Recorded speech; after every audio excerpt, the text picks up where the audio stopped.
Good morning and welcome to today's New York City Council vote for the Committee on Rules, Privileges, and Elections. At this time, I would like to remind everyone to silence all electronic devices and no one is to approach the dais. Chair Powers, we are ready to begin.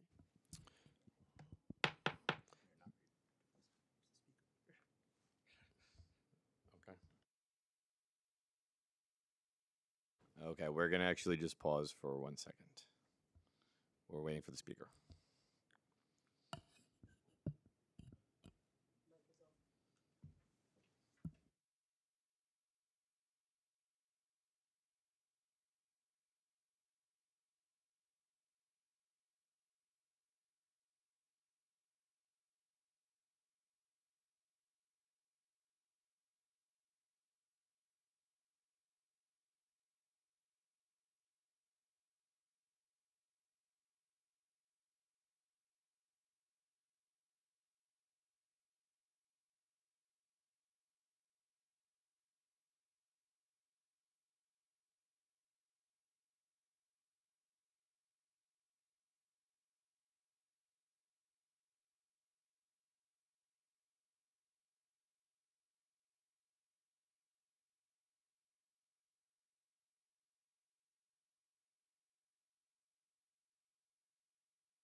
All right, we will pick up. Good morning and welcome to the Committee on Rules, Privileges, and Elections. I'm City Councilmember Keith Powers, chair of this committee.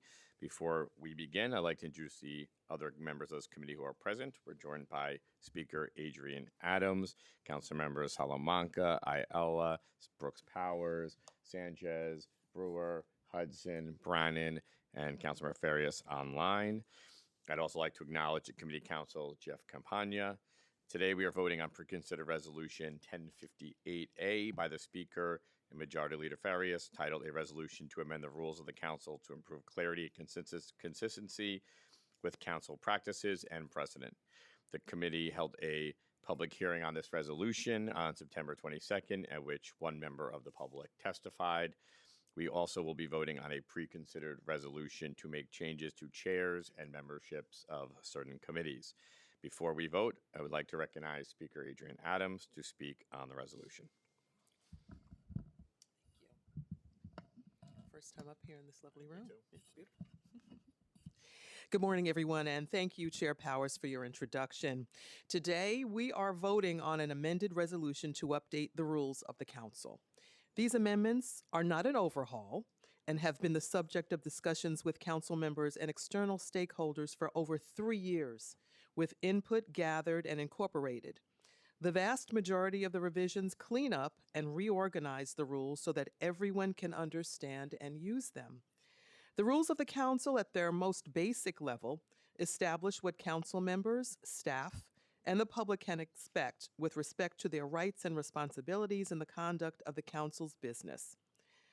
In doing so, rules should promote civility, collegiality, democracy, transparency, accountability, and efficiency. For rules to be useful, they should be organized in a way that is easy to read, understand, and reference. They should also bring together the various laws that govern the operations of the council in a readable and accessible format. The current rules do not meet these standards. They're disorganized and difficult to reference, with rules governing the procedure for stated meetings spread across 11 chapters. The most significant change in the new rules is that they have been reorganized so that related topics are now in the same chapter or the same rule. To that end, procedures that govern committee meetings and hearings are consolidated in Chapter 7. Procedures that govern stated meetings are consolidated in Chapter 8. Procedures that apply to both are consolidated in Chapter 9. The existing rules also do not adequately bring together the regulations we need to conduct our daily business. Amendments spell out for the public, members, committee chairs, and the sergeants at arms what decorum means and the means by which it can be enforced, while respecting the First Amendment. Given the marked uptick in decorum issues and harassment experienced by staff and members in recent years, these changes are of critical importance. The new rules also specify council members' obligations under the Conflicts of Interest law when voting on or sponsoring legislation. They incorporate the notice and fiscal impact statement requirements added to the charter in the 2024 general election. They clarify the public notice requirements of the open meetings law. While the majority of changes to the rules are updates to clarify, modernize, and reorganize them for clarity and practical implementation, the fraction that are substantive have been the subject of significant discussion and engagement with members and other stakeholders. We've taken nearly 4 years from the first discussion about amending the rules to the vote we are taking today. During that time, the Office of General Counsel consulted with every division of the council to solicit proposals. Good government groups were consulted multiple times over the course of this process. Every council member has been given opportunities to review and comment on multiple drafts, and several have offered feedback. These proposals have been modified based on these discussions and the incorporation of this input. Based on these years of work, we've arrived at the resolution we're voting on today. The Daily News has asserted that a council should not seek to change its rules at the end of a term, but rather at the beginning of a new term. I could not disagree more. Considering updates to rules at the end of a term, especially with an outgoing speaker, allows for the experience of the body to shape any changes. It also allows for the functioning and well-being of the institution, rather than political interests and the interests of a speaker to dominate these decisions. I believe it is our duty to improve this institution, even as some of us are coming to the end of our terms.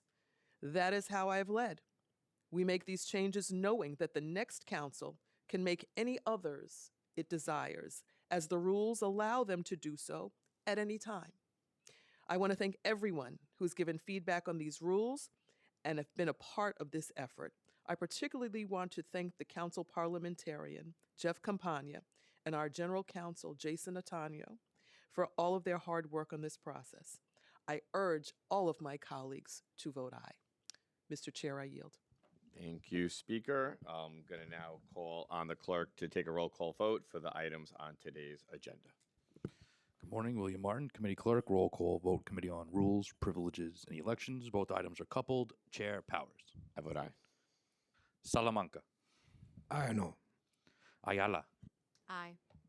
Brannan. Aye. Brooks Powers.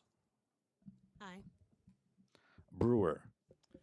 I vote aye, and this morning I was at 3 events, but at one of them I met the gentleman who was the one person who spoke at the hearing on this topic, and he said, as he ran toward me to the elevator, he said, "Looks good, the rules." Well, thank you very much. Thank you. Farias. Permission to explain my votes. Go ahead. Thank you, Chair Powers, and thank you to Speaker Adams, who really just said it all. I appreciate all of my colleagues for their thoughtful feedback and collaboration throughout this process. Today, with the passage of pre-considered Resolution 1058, we're making important updates to the rules of the council, updates that strengthen clarity, consistency, efficiency, and alignment with how the body already operates in practice. These amendments reflect our shared commitment to transparency, accountability, and good governance, ensuring that our procedures match the high standards we set for ourselves and the people we serve. And a big thank you to our parliamentarian, Jeff Campagna, and our entire team at OGC for all of their hard work to get us here. Thank you. And with that, I vote aye. Thank you. Hudson.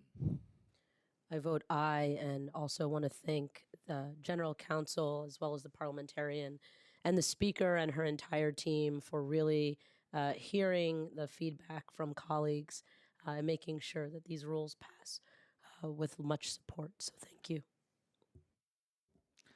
Sanchez. I vote aye.